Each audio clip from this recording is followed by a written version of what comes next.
দেখো কি ম্যাথটার অবস্থা কি, একটা কৃত্রিম ম্যাথ দেওয়া আছে, তোমরা তোমাদের মতন করে চিন্তা করে কাজ করবে। দেখো আমি একটু বুঝাই দিই আপনি হালকা। এখানে বলছে যে প্রথম এ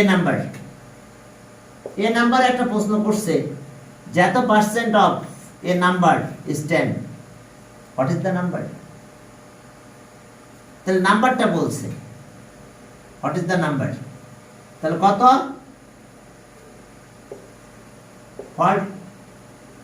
14 whole 2/7% of a number equals to 10. Okay, clear? এত percent of A number is 10, এই নাম্বারটা বের করতে বলছে। তাহলে এখন জানো তো এর ক্যালকুলেশন যদি তোমরা করতে যাও তাহলে কি হয়? 100 by 7% of a number equals to 10 বলে দিছে। তাহলে পার্সেন্টেজ উঠালে 100 দিয়ে ডিভাইড করতে জানো কিনা? 7 আমি পার্সেন্টেজ উঠাই দিলাম, তাহলে 1/100 দিয়ে মাল্টিপ্লাই করতে হবে। এত পার্সেন্ট অফ এ, এত অফ এ নাম্বার,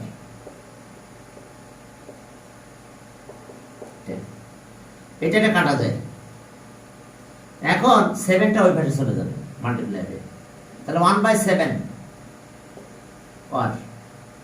তাহলে 1/7 into A number equals to 10। তাহলে 7 এদিকে মাল্টিপ্লাই হলে 70 হবে। তাহলে সব the number 7 into 10, তাহলে কত হলো? 70।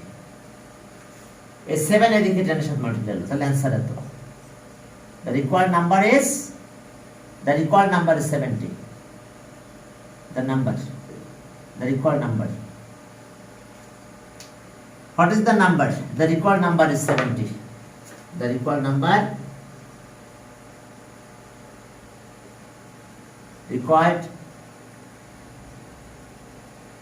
is কত? 70। দেখো বুঝতে পারছো কিনা তোমরা কি ম্যাথটা বুঝতে পেরেছো? হ্যাঁ, নাম্বারটা বের করতে বলছে, আমি XYZ কিছু ধরলাম না, ঠিক আছে? দেখো এত percent of A number, clear cut বলছে 10, এত পার্সেন্ট অফ এ নাম্বার 10। মিসফ্র্যাকশনকে আমরা হ্যাঁ বলো। না বুঝতেছি না। এবার পার্সেন্টেজ আউট করে দিলাম, তাহলে 1/100 অফ এ নাম্বার 10, 100 কাটা গেল, তাহলে 1/7 এই মাল্টিপ্লিকেশন সাইন দিছি, অফটা বাদ দিছি এর নাম্বার, তাহলে 7 এদিকে মাল্টিপ্লাই হয়ে গেল, তাহলে দ্য নাম্বার 70। তাহলে দ্য রিকোয়ার্ড নাম্বার ইজ 70। এটা answer. 70 is the required number.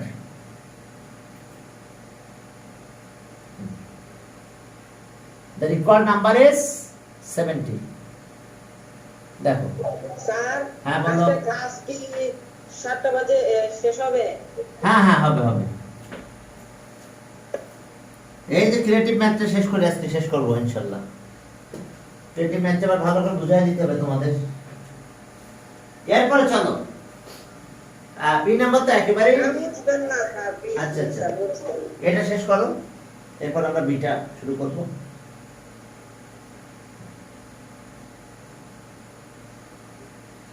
হ্যাঁ, বিতে কি অবস্থা দেখো।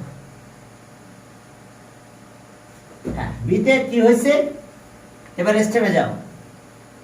ডিউ টু এত percent fall in the price, এখন প্রাইস কমে গেছে, এখন তুমি বাজারে গিয়েছো, বুঝতে পারছো? তো এখন তোমার কি করছে, তুমি আগে প্রতিদিন টাকা নিয়ে যেতে 420 টাকা, বাট আজকে 420 টাকা নিয়ে গেছো, কিন্তু প্রাইস রিডিউস হওয়ার কারণে এই দোকানদার তোমাকে কিছু টাকা রিটার্ন দিয়ে দিয়েছে। টাকা রিটার্ন দেয় নাই, 10 ব্যানানা দিয়ে দিয়েছে, বুঝতে পারছো? 10 ব্যানানা আর অ্যাভেলেবেল টাকা। তো তার মানে এর আগের দিন তুমি হ্যাঁ, এর আগের দিন তুমি যে টাকা নিয়ে গেছিল 420, আজকেও 420 টাকা নিয়ে গেছো, যে দেখো যে প্রাইসটা কমে গেছে, ঠিক আছে, 420 টাকা নিয়ে গেছো, যাই দেখো প্রাইস কমে গিয়েছে। এখন তোমার শপকিপার কি করলো, তোমার এই টাকা ব্যাক দিল না, না দিয়ে 10 ব্যানানা বেশি দিছে। আচ্ছা, এই 10 ব্যানানার প্রাইসটাই তো প্রেজেন্ট প্রাইস। যে টাকাটা তো যদি তুমি ব্যানানা না নিতা, তাহলে তোমাকে কিছু টাকা দিয়ে দিত, দিত না? দোকানদার কিছু টাকা ব্যাক দিয়ে দিত তোমাকে, তা না দিয়ে তোমাকে 10 ব্যানানা বেশি দিয়েছে। তাহলে ওই যে 10 ব্যানানা, যে টাকাটা তোমাকে রিটার্ন দেওয়ার কথা ছিল, দিল না, তো 10 ব্যানানা বেশি দিছে, তাহলে ওই টাকাটা আছে 10 ব্যানানার প্রেজেন্ট প্রাইস। আমাদের প্রেজেন্ট প্রাইস বের করতে বলছে। তাহলে এখন চলো তো, এখন প্রাইস রিডিউস, কত টাকা রিডিউস হয়েছে,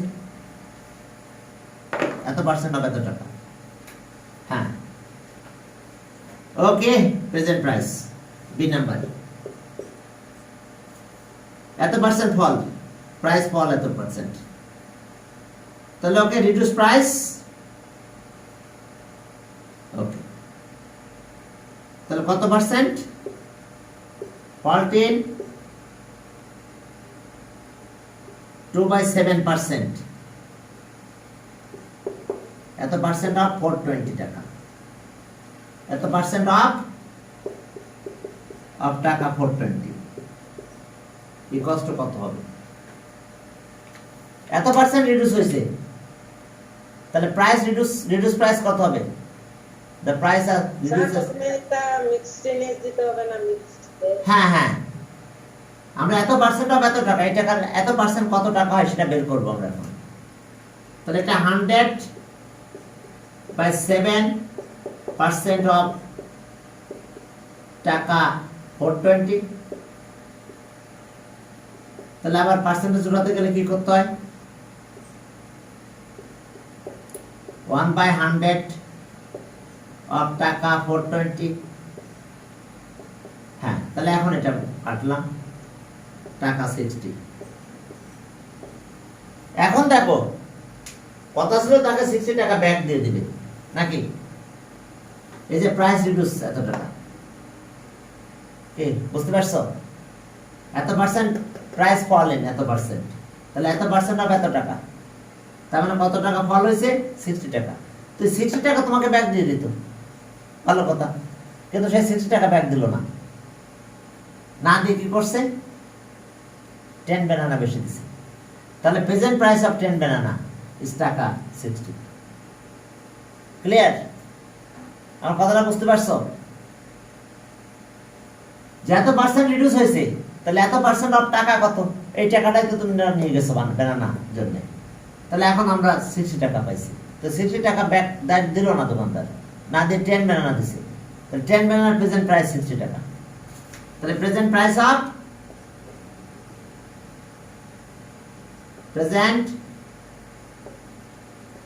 অফ ten banana, 10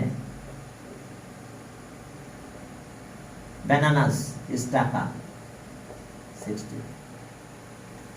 তাহলে so present price of 1 banana is টাকা 60/10। তাহলে so present price of 1 dozen, that means 12 banana is টাকা 60 into 12/10, কত হয় টাকা, 72। দেখো তো বুঝতে পারছো কিনা, এই 60 টাকা ব্যাক দেওয়ার কথা ছিল তার, কারণ প্রাইস রিডিউস হয়েছে, প্রাইস রিডিউস এত পার্সেন্ট অফ এত টাকা, দ্যাট মিন্স 10 টাকা। কে price is reduce as reduce price 60 টাকা। তাহলে এই টাকাটা ব্যাক দিল না, না দিয়ে কি করছে, 10 ব্যানানা বেশি দিয়েছে। তো 10 ব্যানানার প্রেজেন্ট প্রাইস 60 টাকা। তাহলে present price of 10 bananas is টাকা 60। Present price of 1 banana 12 banana 72। তাহলে অ্যানসার কত পেলাম, present price of 1 dozen banana। তাহলে সব এই বুঝতে কার সমস্যা আছে কিনা বলো, না স্যার সমস্যা নেই। এত পার্সেন্ট রিডিউস হয়েছে, টাকা তো তোমার এত, তাহলে এত টাকা রিডিউস হয়ে যাওয়ার কথা, তাই টাকাটা দিল না, না দিয়ে 10 banana দিছে। তখন বুঝতে হবে যে 10 banana যেহেতু এক্সট্রা দিছে, এই প্রেজেন্ট প্রাইস অফ 10 banana এই 60 টাকা। তাহলে 1 আর 1 dozen তাহলে ওকে present price of 1 dozen banana is টাকা তো প্রেজেন্ট প্রাইস তাহলে answer present price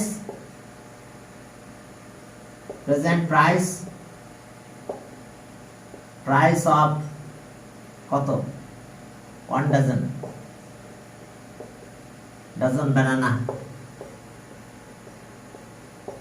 banana is টাকা কত 72 present price of 1 dozen banana এত টাকা 72 present price of 1 dozen banana কত 12 banana মানে 1 dozen 72 টাকা তাহলে এটা অ্যান্সার আচ্ছা এই প্রেজেন্ট প্রাইসটা কি কস্ট প্রাইস নো এই প্রেজেন্ট প্রাইসটা কিন্তু এখন কস্ট প্রাইস না এটা one kind of selling price আর কি তাহলে আমরা কস্ট প্রাইস বের করব এরপর সেল করব প্রাইস রিডিউস হয়েছে তা রিডিউস হয়ে যাওয়ার পর যে প্রাইসটা আছে সেটা কিন্তু কস্ট প্রাইস না কস্ট প্রাইস আরো বেশি তাহলে 1 ডজন ব্যানানার কস্ট প্রাইস বের করব আমরা এখন তারপরে সেল করব এই কথা বুঝতে পারছো এই প্রেজেন্ট প্রাইসটা কি কস্ট প্রাইস ওই শপকিপার কি 72 টাকা দিয়ে 1 ডজন ব্যানানা নিয়ে আসছিল না কারণ প্রাইস রিডিউস হয়ে গেছে প্রোডাক্ট নিয়ে আসছে এখন দেখে প্রাইস মার্কেটে প্রাইস কম তাহলে তো লস হয়ে গেছে কিন্তু তাকে তো মার্কেট প্রাইসে সেল করতে হবে বুঝতে পারছো হ্যাঁ কি ক্লিয়ার হ্যাঁ ওকে এক দোকানদার এখানে উনি আর আগে যে পেঁয়াজ নিয়ে আসতো দোকানে এখন আর নিয়ে আসে না আর কেন আমি মানে অনেকগুলো পেঁয়াজ নিয়ে আসছে তো উনি নিয়ে আসছে মনে হয় 30 টাকা পার কিলো 30 টাকা 30 মনে হয় এরকম না ফল্টি বললো এখানে এসে দেখে যে তার চেয়ে কম দামে পাশের দোকানদার বিক্রি করতেছে এখন ওনার কিনা উনি যে টাকাটা কিনে নিয়ে আসছে সেই টাকায়ও সেল করতে পারতেছে না কারণ প্রাইস রিডিউস হয়ে গেছে বুঝতে পারছো তো প্রাইস রিডিউস হয়ে গেলেই তো লস খেয়ে যায় আগেই তো এইটাই ছিল সেই রিডিউস প্রাইস বাট এটা কস্ট প্রাইস না কস্ট প্রাইস এখন আমরা বের করব এরপরে না প্রফিটে সেল করব cost price of 1 dozen banana এখন চলো প্রেজেন্ট প্রাইসে তো ওকে আমরা সি নাম্বার শুরু করলাম সি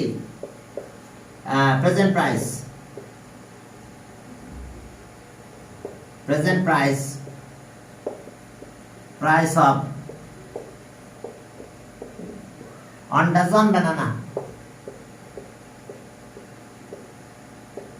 is টাকা 72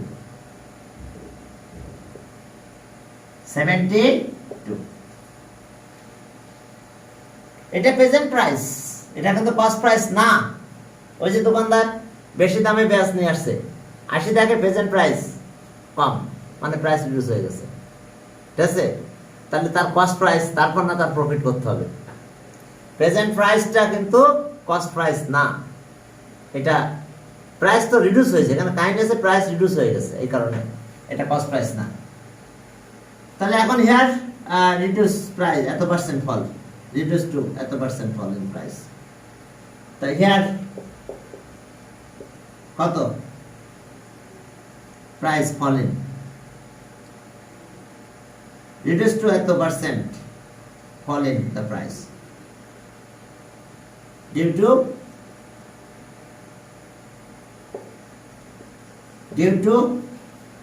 কত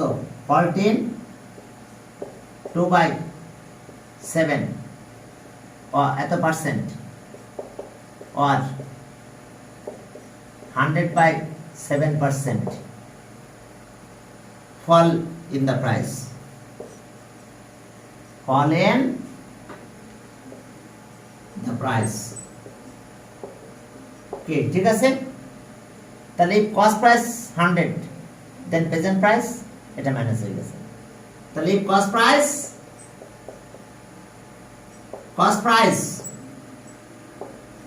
প্রাইস is টাকা 100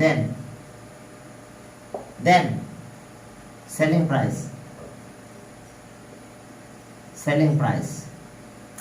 then present price. If cost price 100, then present price, present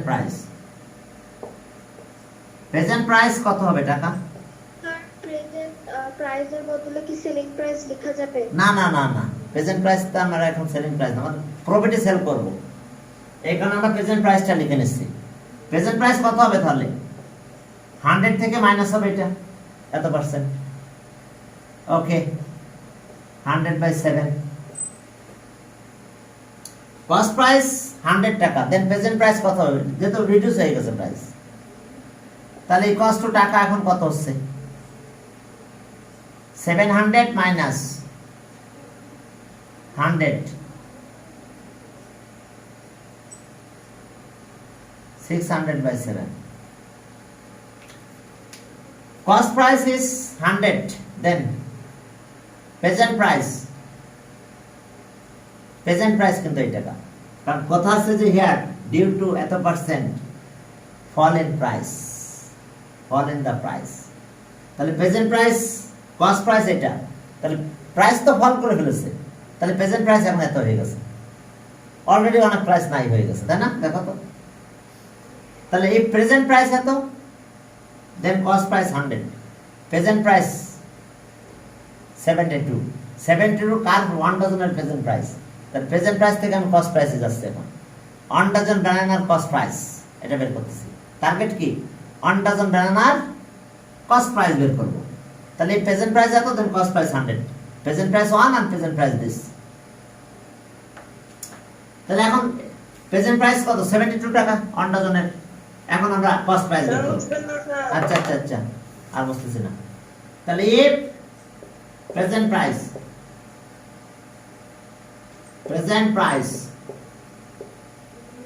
is টাকা 6007, then cost price 100, then cost price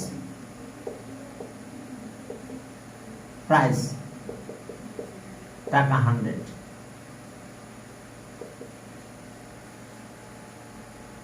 তাহলে if present price is টাকা 1, then cost price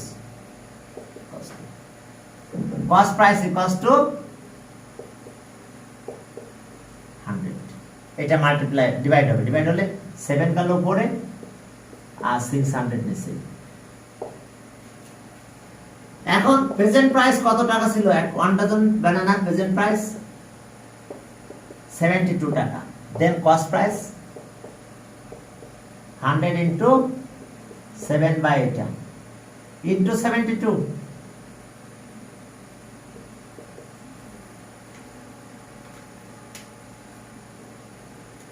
তাহলে এখন চলো এই আছে আমাদের কাহিনী। হ্যাঁ, তাহলে এটা ক্যালকুলেট করো, টাকা কত হলো? দুটো জিরো কেটে দাও, 6 দিয়ে কাটলে 12, তাহলে 84 টাকা। তাহলে cost price of 1 dozen banana is টাকা এত, এটা প্রেজেন্ট প্রাইস অফ 1 ডজন বানানা ছিল, তাহলে এটা কস্ট প্রাইস অফ 1 ডজন বানানা। তাহলে cost price of 1 dozen banana, 1 dozen banana is টাকা 84। তাহলে আমরা যদি কস্ট প্রাইস একবার পেয়ে যাই, তাহলে আমাদের প্রফিটে সেল করতে গেলে তো আমাদের সুবিধা হবে। এখন আমাদের সেলিং প্রাইস বের করতে হবে। তাহলে আমরা সেলিং প্রাইস কি করে বের করব বলো? এখন প্রফিট কত?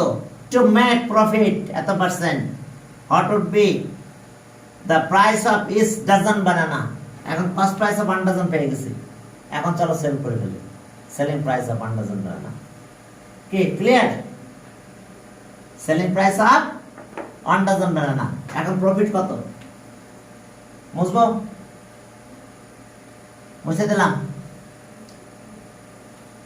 selling price, okay, profit profit কত পার্সেন্ট? ওকে, এত পার্সেন্ট প্রফিট, এত পার্সেন্ট প্রফিট ইকুয়ালস টু কত পার্সেন্ট? Equals to 100/3%। প্রফিট হচ্ছে এত পার্সেন্ট, তাহলে cost price 100 then selling price 100 সাথে এটা প্লাস হবে। Cost price 1, cost price 84।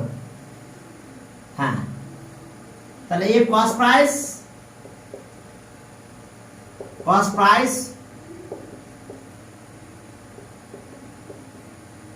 100 then selling price, then selling price, selling price, selling price। চলো সেলিং প্রাইস কত হবে? তাহলে আমরা প্লাস করে দেব 100 plus 100/3। Cost price 100, selling price এত পার্সেন্ট প্রফিটের কথা বলা হয়েছে, সেলিং প্রাইস 100 এ পেলাম। তাহলে এটা এলসিএম করলাম 300 প্লাস 100/3, 400/3। তাহলে একটু সেন্টেন্সটা আবার সুন্দর করে লিখি। কস্ট প্রাইস 100, সেলিং প্রাইস এত, কস্ট প্রাইস 1 আর কস্ট প্রাইস কত? 84 টাকা। 1 ডজন ব্যানানা সেলিং প্রাইস বের করতে বলছে। তাহলে এখন এই সেন্টেন্সটা এখানে দিয়ে দিই, তাহলে লাইন বাড়ানো লাগবে না। তাহলে if cost price is টাকা 100, then selling price, ধরবে না এখানে, cost price 100, selling price। তাহলে cost price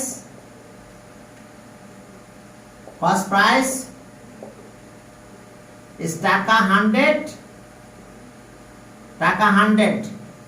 then selling price is টাকা 400/3। তাহলে এখন চলো কস্ট প্রাইস 1, অন্যরা, তাহলে if cost price is টাকা 1, then selling price is টাকা 400 divided by 100। তাহলে if price is টাকা 84, কিন্তু 1 ডজনের কস্ট প্রাইস 84 টাকা, then selling price is টাকা 400 into 84/3 into 100। এখন চলো দুইটা জিরো কেটে দাও এখান থেকে।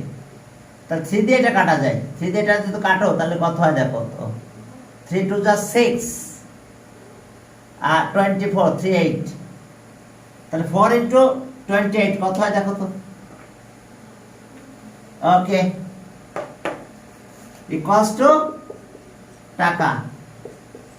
দেখি তো একটু মাল্টিপ্লাইটা করি, ঠিক আছে? তাহলে তোমরা কি কাহিনীটা বুঝতে পারছো? 4 into কত? 112 হবে।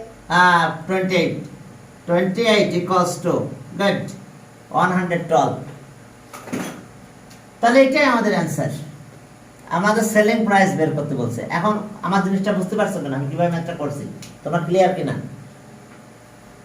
আমার কথা কি হয়েছে, প্রশ্ন কিভাবে হয়েছে, কিভাবে আমরা অ্যান্সার করছি, বুঝতে পারছো কিনা সবাই? এটাই cost price of 1 dozen banana ছিল। এখন আমরা selling price of 1 dozen banana এটা বের করছি। তাহলে অ্যান্সার এত টাকা। তাহলে answer selling price of 1 dozen banana, selling price